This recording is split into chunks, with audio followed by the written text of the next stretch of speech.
కుతంత్రాలతో తన కుటుంబాన్ని బజారున పడేశారని కేంద్ర మంత్రి బండి సంజయ్ ఆవేదన వ్యక్తం చేశారు. తనపై జరుగుతున్న ఆరోపణల నేపథ్యంలో భావోద్వేగంగా స్పందించారు. ఆంజనేయ స్వామి లంకా దహనం చేసినట్లు ఈ వ్యవస్థలో ఉన్న దళారులు అవినీతి వ్యవస్థను దగ్ధం చేస్తారన్నారు. శ్రీరామచంద్రుడికే అరణ్యవాసం తప్పలేదని గుర్తు చేశారు.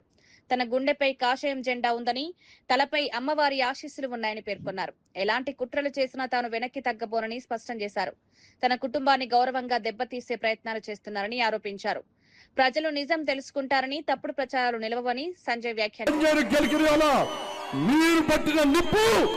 మీరు పెట్టిన నిప్పు ఒక ఆంజనేయ స్వామిలాగా ఈ దళారుల వ్యవస్థను, ఈ అక్రమ వ్యవస్థను, ఈ కుటుంబ వ్యవస్థను, ఈ అవినీతి వ్యవస్థను పక్కా దగ్ధం చేస్తా, దహనం చేస్తా.